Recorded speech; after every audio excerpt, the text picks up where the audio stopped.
Alright guys, so I wanted to show you going through the process on how I strip these and how I clean them. So this here is the motor that I ripped apart the other day, just to show you how I end up doing it and what I found works best for me for the smaller motors. I have another smaller medium-sized motor here, and then an actual medium-sized motor right here. I did realize when I weighed this the other day, I only weighed out to this portion here. Didn't actually include the ring that was cut off by the angle grinder when I was first getting ready to cut it up. But as you see here, we have all of this rope tied in between all of our copper here, and we have the same issue with even the ones that we pulled off the other day. So what I typically use for that, you can also unwind them, and I used to do that quite a bit, but I found that these are a lot easier. And I also wanted to show you how I go through the process of just sorting them all into bags, getting them into sizes enough to fit into the crucible before I'm ready to melt. Because when I typically like to do a melt, I like to be go, go, go the entire time. I don't like to rest very much. So just really quickly, we have a couple of pieces here. These are just angle cutters. You can do two things with them. You can either stick them in enough to actually cut the rope, which sometimes for the thicker pieces it doesn't cut all the way through. And then you can also just put it in and pull, and sometimes you'll get lucky, you'll get the knot that was with it.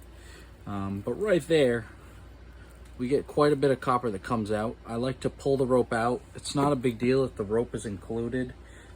It will burn off during the melt, so it's not really the biggest issue. I mean, if you really wanted to, you could throw this in with it, but you are adding impurities to your copper when you're doing such things, so you want to try to limit that as much as possible. And unfortunately, because of the coating on this motor, there is already a contaminant in the copper. There's already adhesive that they add onto this, a burn resistant coating that is on the copper, which is why when you look at this copper and you look at most copper pipes, you'll see that this has more of a red color to it. Now, most of that does burn off in the melting process itself. It's not that bad. It will change slightly the colors of your bar, but it won't as much affect the purity of the actual copper that you're getting out of it. It's not truly changing the mixture. It is making it a little bit less pure, but if we look at the copper under an NRF reader, you'll often see, or any kind of metal copper tester, anything that does typically precious metals will do copper compounds. If you look at those with this, most of the time you will find this to be 99% copper. You won't, maybe if you're lucky, you'll have 99.9, but very rarely do you have 99.99, 2 decibels, or even possibly 3 decimals. 3 decimals is quite a bit better, obviously, when you're looking at the price of copper. But it's not really going to matter as much. The other thing is despite people's common belief, selling these to a collector or someone who's going to make something out of it, or even just a industrial copper, you can do. You can take this copper and go straight to the scrapyard with it like this, and they will love you because you did all the hard work for them and they don't have to do any of the hard work themselves. Downside to that is you don't make as much money off of it. They're buying it at a price which they can sell it higher for. I do recommend, if you're looking for, getting into more copper side of things, or melting in general, maybe you look into getting your exchange license, which does allow you to trade metal on the market. You can basically reach out to companies and industries that are looking to buy this kind of stuff in bulk, and you can sell to them direct. Granted, they're looking for a lot more copper than you can probably make in your house, but that's all depending on how much you get. If you're really looking to do this for money, I would recommend just cutting this up, bring it to the scrapyard. So the difference in price, I want to go over that real quick too. If I were to bring this straight to a scrapyard, I would end up getting about, right now, probably $3 and probably 60 watt cents, somewhere in that area, for this copper, just bare the way that it is. If you bring it in as a complete motor, I know some places around me, they will buy motors for around $1.70 a pound. Now, granted, you think with the housing, with the sector, that's quite a bit of weight. But at the same time, they're going to do all this work to get all of this nice, beautiful copper for a discount. Basically, they're going to send it to somewhere else that does this exact same thing and then reuses this. Now, the U.S. doesn't use much copper from reuse. They don't use a lot of reused products. They do a lot of manufacturing products by buying it by ore or buying fresh steel and copper and materials from other countries that have just been processed into the metal itself from the ore, and they don't really buy a lot of reused metal. Now, here's the thing. I like to take these little pieces here, and I'd like to close these up and just twist them together. That makes them a lot easier to put into a crucible and to fit into the bags. When we get to the bigger motor, which I'll do a time lapse of this because I don't want to spend too much time doing so. When we get to the bigger motor, you'll see because the windings are bigger, they take up a lot more room, and they're a lot harder to bend the more we put together. It also depends on how strong the adhesive is that the copper was coated in. That will affect whether or not you can actually just simply crush it like this and twist it up. I did a very large motor a couple days ago, probably about a week ago now, that I melted, that is in some of those copper bars that you saw the other day. And that took quite a bit more time to rip apart and to process, just because the copper was a lot more than I expected, and because the copper was so lengthy, the sector was a lot larger, so it was a lot harder to punch that copper through the sector itself. And then the other thing that I wanted to go over was when I cut this stuff back, this piece is relatively easy to do, just because all the pieces are all tied together in a relative ordered fashion. You just pull this plastic off here. Okay, and I was talking to you guys the other day about pulling off the insulated wire, so you'll see that falls apart. The insulated wire typically goes to a couple of sections of the copper itself. So if we cut this back, you'll find here that those are just the beginning rods going forth.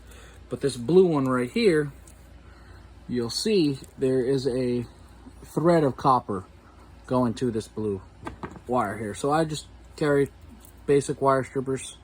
I take these and I cut that insulated part out.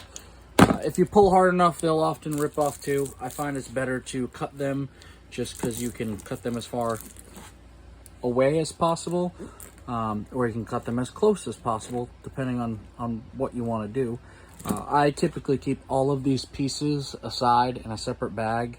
You can melt all this and melt the plastic. I don't like doing that. Obviously, I have not done it yet, but I know of other people doing it. I'd recommend just taking this through a wire stripper if the actual wire coming through the insulation is copper. But it all depends on whether it is or not. But I just wanted to update you guys. I didn't want to leave the channel stranded. I want to kind of update at least of 2 to 3 videos a week until the channel gets some consistent subscriptions or consistent views. I did just start this, as you can tell from the channel, so I just want to build up a little bit of knowledge as we go. These pliers here, this is the only 2 tools that I use during this process, and a bunch of little bags. I like to keep everything organized when I'm ready to melt. I can also weigh everything out before I melt it, so I know how much I'm losing on my melts. But if you guys are interested in watching some melting, this Sunday night, there will likely be a video up. I know I'm melting this Sunday night, so either this Sunday night or Monday, there will be a video posted on another melt where I will basically, there'll be a couple of things posted that day. I'm going to post a bunch of shorts of setting up the furnace, running the furnace, and then melting it and what it looks like melted. And then we'll do a couple of good action shots of pouring the bars, whether or not we like them or not, whether we're going to remelt them, re-pour them, go about the process. I'll kind of show you guys. It'll be probably one of my longest videos yet, but I do want to break down the process and show you guys. I do this more for a collector's item. So far, I've collected quite a bit of copper. I've collected over 40 pounds in the bars that you saw the other day, but I also have more that I've given away to some friends of mine who have helped me through the process. And I really enjoy it. It's a fun thing to do, and that's why I'm kind of bringing you along the process. It keeps you going. It keeps you doing things even when you're not at work, and I find that very good. I find it very good to be doing something and staying busy, besides sitting around. So I just want to give you a quick update, give you a quick tips. This set of pliers right here, you can literally buy them on Amazon for like $9. They are angled cutters, so they do have a cut to them, and they're also sitting at about a 45-degree angle. They're not straight cut, so it kind of does make it easy to just get in there, stab in, and cut the wire. And the other thing I'm using is just a set of wire strippers.